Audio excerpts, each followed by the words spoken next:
with no effort of his own. No, I said he doesn't have to put any of his own money forward. Well, that's not what you said, but that's okay. God. I was taking your literal. It was a funny joke at the time. Anyway, go ahead. Yes. My point being. Yes, the point being. If someone wanted to go out there and make an independent film. Yes. Or make an independent video game. Yes.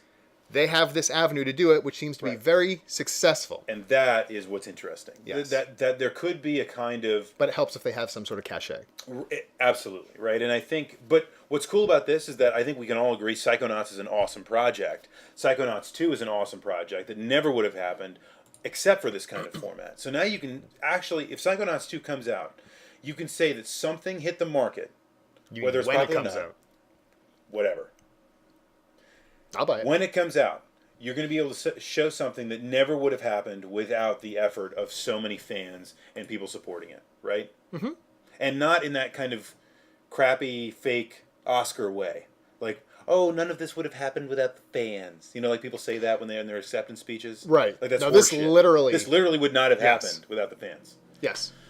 Anyway, I think that's good. I think that's interesting. I mean, there's cool stuff going on over there at Double Fine. Right, and what is hilarious, or not hilarious, what's amazing about this Kickstarter project in particular, I mean, the Notch thing is awesome. Yeah. To have random funding from other independently wealthy game creators. Right. That's not something you can really count on. No. Very often, ever to happen. No. Kickstarter doesn't happen too often, but into this level of success. But it seems like it could be getting to be more often. But my point is that this Kickstarter adventure game project, I could be missing something, but I don't think anything's really been said about what this game is. No. Like no story, no characters, anything like that. It's just Tim Schafer, point and click adventure game, give me money, and people gave him money. Right. I mean, that's awesome. Imagine if there was something like really well defined and put out there.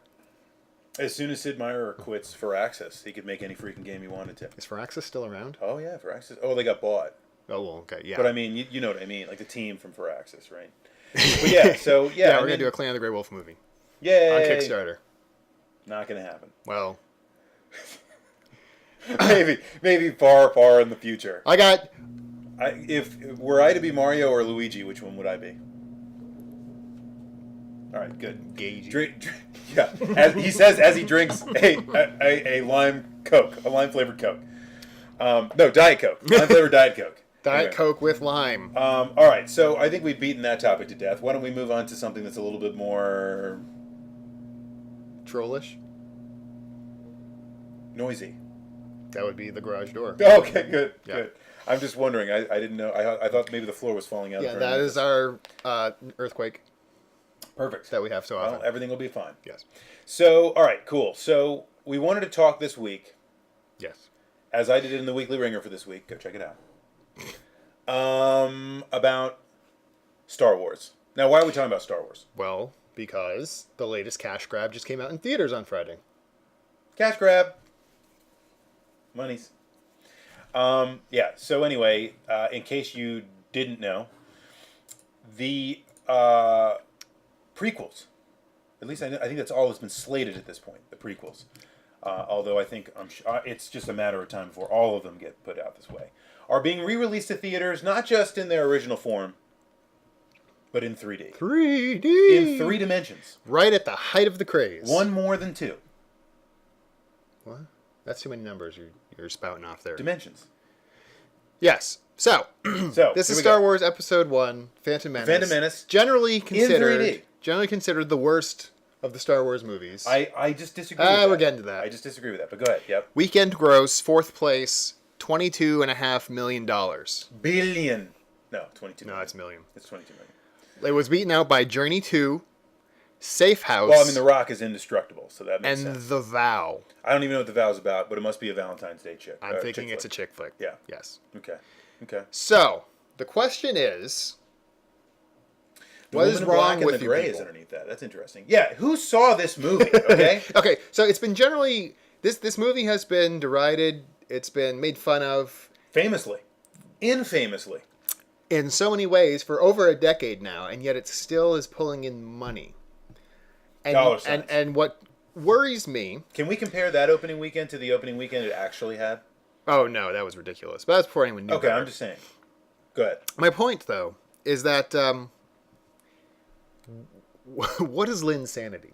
No, my point. That is in fact not your point. Okay. So I a couple weeks ago, I think I just facetiously. It's kind of hard to tell things over Twitter, but I facetiously put over Twitter and said, anyone who goes and sees episode 1 is no longer my friend, or something to that effect. And half of the people on Facebook dropped you. Well, no, it got retweeted a lot. Oh, okay. But there were a few people that were like, I don't know, it's not really that bad of a movie, and blah, blah, blah, blah. It's actually pretty good. And these were all the blind drunk friends you have. Well, apparently. Okay. Not that any of you that are drunk and happen to be blind are bad people. So, to be clear, if you enjoy watching this movie for whatever reason, Yes. that's fine. You can enjoy what you like. Yes. Everyone has guilty pleasures. Sure. But to argue that this is... Madonna, for example. Lady Gaga? Lady Gaga. Poker Face? God, it hurts me to even say it. You're right. Okay, all right, go ahead. Hey, Keep come on, she's pretty talented. Anyway. Katy Perry. That's pretty guilty. She is talented. Two big talents. She has got talents just My point. popping out of the Wow. the boobies. I mean the That's... funnies. Anyway, go ahead. Keep going. I'm What sorry. was I saying? I rudely interrupted you with Katy Perry and the boobies. Just say everybody has a guilty pleasure. Right, but to That argue that this is a good movie in any way, or even not bad, is just incorrect. Incorrect. And I had someone point to a Yahoo article where someone said that this movie, episode 1, is actually better than the original trilogy because that was just like a crash bang with boobies kind of set of movies, and this dealt with politics and depth and capitalism and or something. Yes. And it was anti-Bush. The guy was really excited that it was anti-Bush. Right, which surprises me. Regardless, it really does surprise me. George Lucas's very, very thinly veiled Right. Attack. allegories Yes. to the Bush administration, Right, which is in episodes 2 and 3. It's perfect. It's George Lucas's greatest plan ever. Regardless of what you think So of... does that mean when Star Wars the original came out, he was really bad mouthing Jimmy Carter? Is that what was happening? Maybe. Oh, okay. So it was really the thinly veiled. Well, no, but satire. apparently not, because that was the point. Regardless of what you think of politics, or George Lucas's point of politics, or his thinly veiled allegories, whatever, Yes. the point was this person was obviously excited because it was anti-Bush instead, and said, "Oh, that gives it much more depth." Right. It's deep. It's so deep. It's meaningful. Don't you see? It's philosophy. the depth. It's awesome. And that was really just blinding him to the fact that these are not good movies. Okay. And I could sit here and You point out. did defriend this person. No, this was a. But this they was, are no This was longer someone your who votes, or someone who wrote an article for Yahoo. Well, they're no longer your friend. No. Good. Well, then, so at least you kept your promise. Yes. So, all right. So. Okay, so I could sit here and I could say at length why these are bad movies, but seriously, Why? Red Letter Media. Yeah, why would we do that? Just go to redlettermedia.com. Yeah, why would we do This guy, I mean, yeah, there's goofiness with like There's goofiness. killing hookers in the basement. And honestly, as you get deep in critique and almost anything you love, you're going to learn to find things about it that you don't like. like hookers in the basement. However, My point, go ahead. those reviews, Red Letter Media's reviews of the prequels, Yes. were extraordinarily well thought out. Deep, even. Yeah, from a filmmaker's point of view, pointing out all of the horrible parts of these movies. Like, these are just not good movies. Yes. And? So my question is, Yes. is there like a not flashback, but back? Rose-colored glasses? Nostalgia. Not even. Are there a bunch of hipsters out there that are being contrary ironic and saying, "Oh, you know what? Against the grain. I actually like this movie." Yeah.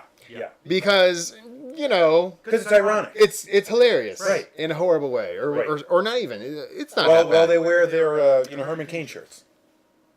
What? Yes, exactly. Ironically. Yes. Exactly. Yeah, I gotcha. Exactly. Yeah, okay, so, all right. But these are completely different from fanboys. First of all, all right. Well, maybe they're not. I So don't wait, know. maybe not, I don't know. All right, I'll try to jump in with the question here. First of all, I haven't experienced these people directly. So I have absolutely no idea what you're talking about in... And yes, I'm sorry. And Akira makes a very good point. Mm-hmm. Good or bad, are probably not the best terms to use, but they No. generally There's a whole conversation to be had there. Let's go ahead and cut that BS, right? Yeah. And let's talk about, I think, when we say good or bad, we mean that these movies are I guess up to snuff of what. Oh, that's interesting. I'm just going to see if it's your method of talking or if it's your My microphone? microphone that sucks. Okay, good. There you go. Good. There. So anyway, when we say good or bad for these movies, we're probably talking about a threshold that is set fairly or unfairly by the first three movies, which happen to be Right. good movies in terms of being recognized as films that forever changed the art of making films.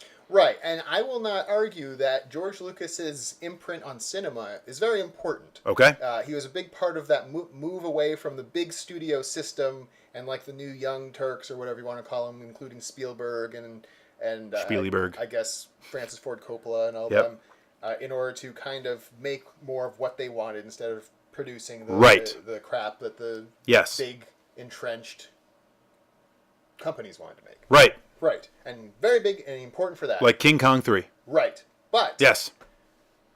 But outside of the first three movies, the first three Star Wars movies, Mm-hmm. which he had limited input on, really, especially past the first. You had limited input there for a second. Yeah, go ahead. The Empire Strikes Back, he had like a bit of a screenwriting credit, and that was really all of he had to do with it. Yep. It was more Irvin Kershner, Right. and so forth. Right. And, there's growth, there's movement in those films. There's a lot to, in terms of character development and depth, there's a lot of stuff going on there, right? Mm-hmm. I mean, you see growth with Empire, and you see, it's not just a singular kind of formula regurgitated over and over again. Right. You see some real depth there. Right. And It's one of the reasons I think Empire is my favorite, because it is so different. It's almost visceral from the original, even though it's got that Star Wars feel to it. And so that kind of look at the rest of his body of work, though, especially where he had complete control over projects. Right. Yeah, he was involved in Indiana Jones. American Graffiti. American Graffiti is what put him on the map. I know, but okay, how good of a movie is that? Really? Okay, I mean, I'm not a it's contemporary. I'm not a contemporary to George Lucas, so I view it like it's like if someone were going to make Grease, but they were going to do it the right way without being stupid. That's how I see American Graffiti. I mean, maybe if I grew up in the 50s, it would be a little bit different, but I mean, like, I just look back at that and I just go, I don't really know how I like this movie. I'm not a fan, but I think it's perhaps best put by Sir Neiman Japro, maybe, that American Graffiti is more of a work of art than a flick. Yeah. And I don't really respond generally well to movies like that. Have you seen Drive? No, I haven't. Okay, you need to see it. I know. I've heard It'll change your opinion. Anyway, regardless, I just got the DVD. You should check it out. Look at the rest of his body of work. You got Howard the Duck. Howard the Duck. You got Red Tails, which I haven't seen, but Red I've Tails. heard is Abysmal. pretty bad. I knew as soon as I saw the trailer it was going to be You awful. have, and again, Red Letter Media addressed this very well with its Indiana Jones 4 Yes. movie, which had a lot more input by George Lucas Yep. than the first three did, Exactly. and might explain a bit of why that movie is not as good as the first three generally. Fair enough. I'm not saying it was terrible, The but it point wasn't very is- good. The point is, Hey, you know what? what? We should take a break. That's a very good point. Yeah. We're gonna So take a after quick these break. messages, Yes. we'll be right back. We'll be right back. Rough.